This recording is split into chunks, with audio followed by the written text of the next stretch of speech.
All right, let's talk about how to effortlessly have great conversation. So if you've watched a couple of my recent videos, a lot of them have been segments of a longer discussion with my friend Matt from Australia. So there you can, in those segments, either on my channel or his channel, you can see both of our conversation skills and how we're able to just like have great conversation. At least I thought it was pretty insightful and helpful, and I had a good time. So I want to share how you can do that for yourself with like any random person, whether that be some stranger out in public or even at a job interview. So one of the key components and one of the key things that I do in my a skill that I employ in my conversations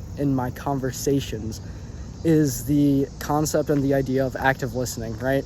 Nobody likes being in conversations where the other person is just trying to spit out what they have to say and they don't even care about what you're speaking about. And it goes both ways. So they don't want to feel that way, that you're just trying to talk about yourself, and then you don't want to feel like they're just trying to talk about themselves. So it's an interesting balance to kind of maintain throughout the conversation, because you don't always want to feel like you're just the one speaking all the time, and then you don't want to have to make them feel like they're speaking all the time, unless you don't mind that. But basically the way to, like, you can never run out of things to talk about as long as you're asking open-ended questions. That's another big point, is along with active listening, is to ask open-ended questions. Because if you just ask a yes or no question, you say, is your favorite color blue? And then they say yes. What else are you going to talk about, right? So you want to ask more open-ended questions, like, not even a question like, what is your favorite color? Because then they just say blue and then you're screwed. But you want to say, like, or maybe even ask follow-up questions. That's a good idea as well.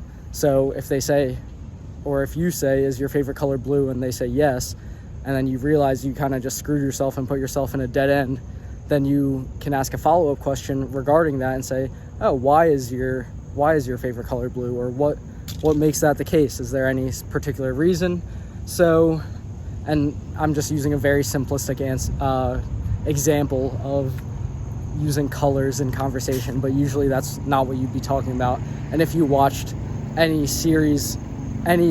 parts of that 6-part series with my discussion with Matt, you know that's not what we were talking about. And we were going actually like really in depth about different things like the red pill and how we started on this whole self-improvement thing. So this is just a quick plug if you haven't watched any of those videos. But back to the conversation skills, another great way to like never run out of things to talk about, or another great way to facilitate and to hold conversation and keep it going so you don't run into dead ends, is using recall. So this kind of plays in tandem with the idea of active listening. So you listen to what the other person is saying after you've asked a question, and the idea of active listening is you're actually hearing out what the other person is saying, rather than just hearing one thing about their response or asking a question and then immediately thinking about what you're going to say next. That's not how conversation should flow, and it doesn't flow when you try to treat it that way, where instead, if you listen to what they're saying and then you use the, I guess, like technique of recall, I think it's just the idea of having good conversation, then, and what I mean by recall is you bring up something that they've talked about in their last answer. So I think this is going to be hard to do without an example, but say, okay, you ask the question, we'll go back to the color conversation.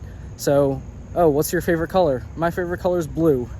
And then you ask again, why is blue your favorite color? Like, what makes that the case? I like how so many things in nature are blue. The sky is blue right here today. The water is blue when you're looking out over the ocean. Blue jays are out flying around by my hometown or something like that. Then instead of just having a pre-formed response or something another question that you were going to ask, like, now what's your favorite food? instead of going through your series of conversation like that, you could instead use the technique of recall and say, oh, what makes you enjoy nature so much? Because in their previous answer they talked about nature. Or what do you like about your hometown with all the Blue Jays and stuff like that? So that's how you can segue and navigate through conversation in a way that feels a lot more natural, and it just flows better, so much better than if you just have a list of just get a 20 questions kind of thing of get to know you, and that's how you get to know someone. So those are my tips and techniques, I guess, that I use. It just becomes natural eventually once you kind of just get into the routine of how to talk to people, basically, and you learn that a conversation isn't just a one-way dialect of I need to say everything that I want to say, or I need to ask these specific questions in this specific order. That's not how good conversation flows. So these are the kind of things that I want you to work on. Active listening is the main thing, and all of these things can only be achieved if you're present in the current moment.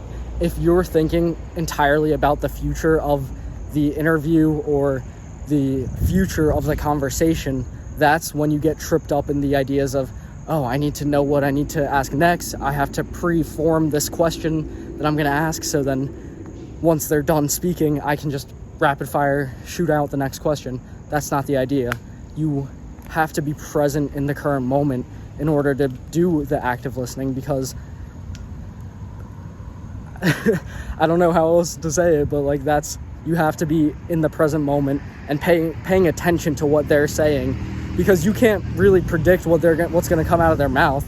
And that's why active listening is so beneficial, because you hear it as it's coming out of their mouth, and it could be any random words. You don't even know what they're going to say. So as you take it in, that's when you digest the information, and you don't have to always have a back and forth, because that's just not how things work. It takes time to process and digest what these people are saying if you're actively listening, because it's a lot easier to just go back and forth and just go rapid fire with your questions if you're premeditating your questions rather than if you're actually listening.